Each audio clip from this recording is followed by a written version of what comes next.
There's a few stories to run through, but the biggest one of this week has to be just checking my notes. Oh, yeah, a little football game going on. Now, the mighty Lionesses take on Spain on Sunday at 11 o'clock. Women's football has been getting a lot of coverage and support in the last few years, but sadly not from the president of the FA, one Prince William. He won't be attending this Sunday's World Cup final, and neither will, our Prime Minister.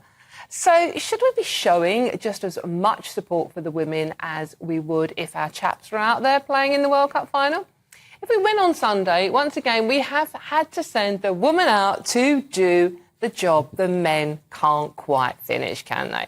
Right, so, Scarlett, I'm going to come to you first, another girl. Are you excited about Sunday morning? Yeah, I mean, actually, I was surprised. I'm not a great football fan, but I was surprised about how much I minded every single match. I mean, particularly as you kept thinking, they're not going to win this one. They're not going to win against the Matildas.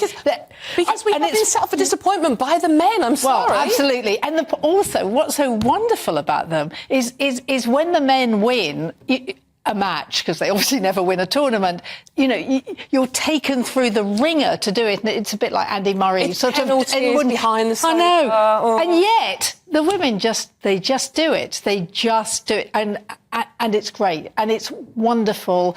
Of course, Prince William should be there. And of course he would be there if it was the men. But, I mean, the other great thing is think how many girls are going to say, I will do it. I remember my daughter watching Bend It Like Beckham and went off to the Arsenal to try. She's not a footballer. But actually, it was great. It was really inspirational. And I think, what this says is girls can play sport, which is most important for the girls. Yes. I don't mean, we're telling the men, but actually so many teenage girls think, oh, no, I'd be too masculine. Actually, those girls, the young women out there in England, the Lionesses, they are fantastic. It's just inspiration. Even if you're not into football, I just think it's incredible inspiration.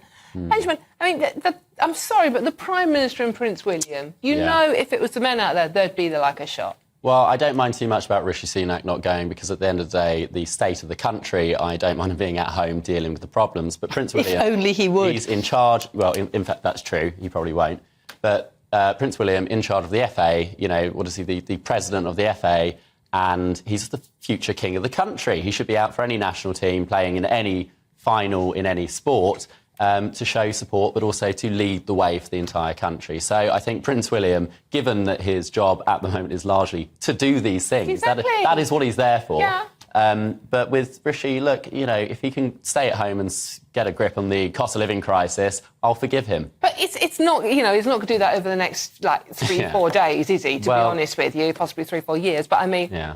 Well, probably not, but, at least make it look like he's trying. So, Scarlett, his excuse, or Prince William's excuse, is that it's not very environmental to fly out there. Look, mate, the plane's going in any case. Just be honest. No. I mean, of course, he'd hire a private one, darling. I mean, I'm not sure. But of course, I mean, look, as you said, it's an excuse. I mean, there is no question that if, the men ever, or even in the final of a World Cup, let alone win it, that he'd be there.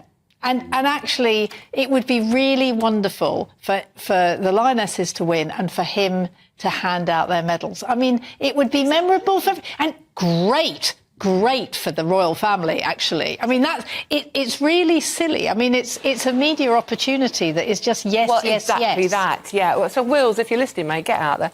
So, what do we think about the bank holiday suggestion, though? I mean, Sir Keir Starmer suggested a bank holiday. I mean, there is one coming up in any case at the end of August. I don't know. Look, I think we're getting to the point where we're having far too many bank holidays at every possible excuse. I don't think this merits it. If the men won the World Cup, I'd say the same. We don't need a bank holiday for that.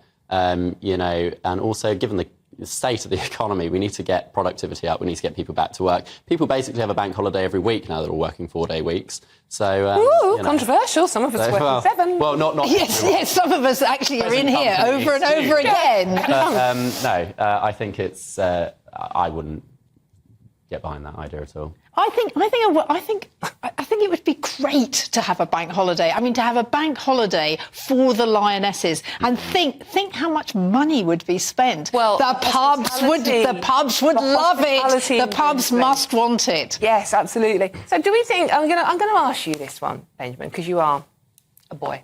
Now, there is, I'm not going to be rude enough to ask how old you are, but I'm finding there's a generation thing going on here with men watching women's football.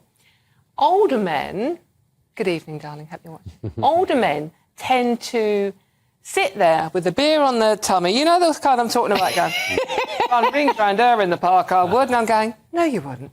Whereas younger men, and you're slightly younger, are appreciating women's skill playing this game. So do you think there is a generational difference about how men are treating the women's football? It's not necessarily just generational. I personally haven't seen a single game, but then I'm not massively into. But you're not a football fan? Massively, not massively. Would you watch it if the men were playing? I'd watch the men's World Cup or the men's Euros, but... So why aren't you watching the women? I've never thought to, really. It's just not floated across my radar, as it were. I've never... But you'd watch the men's? Yeah, you're not a football fan? because it's... look, at the end of the day, everyone watches the World Cup when the men are playing. You can't move for it. You go to a pub and they're rammed. See? It's all anyone talks about. It's just not quite the same. Maybe in a few years, as it develops, if we were to win this time round, maybe it would build up the culture, but it takes time. And at the moment, it doesn't sort of permeate the air in the same way that the men's World Cup does. Do you think that's a problem? That it Not necessarily. should be? No, because look, it's not that women's sport is neglected. Women have, always had a great in tennis, for example. You've always been just on the same level as the men, effectively. Like people like Serena Williams are up there with the likes of Novak Djokovic in terms of their acclaim. I just think that football's always had quite a blokey culture to it. It's always been men down the pub, having a beer, watching a football, going, oh, you ref, you're blind, that sort of whole culture. I don't think it's that women are excluded from sports. It's just that football has always been a very male-dominated sport. I think you're out of date, actually. Really? I think it's really changed, and I think a lot of... Well, I'm talking about the past. I'm saying it's changing now. Yeah, but I mean... You're not watching it? So I watched... You're going to watch it on Sunday morning. So I watched the Euro finals that the women won. Which we won. The women won. The women won. How was the men doing that one? They didn't quite win. They didn't quite win the Euros, did they? No. So the women won, and I mean, I felt it the same as actually as the men's.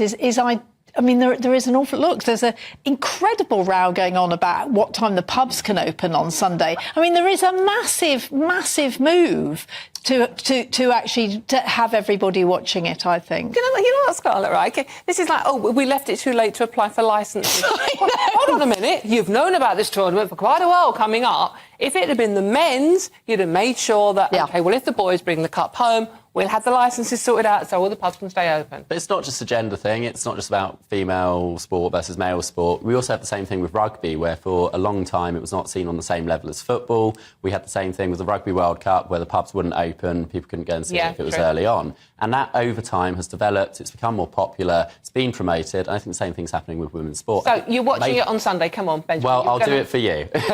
Yeah. And I'll let you know if I enjoy it. I'll definitely watch the whole thing. Just send me a message. I'm going to phone you and make sure you're actually watching it. Come around the house. Yeah. Through the window. No, I mean, are you going to the pub?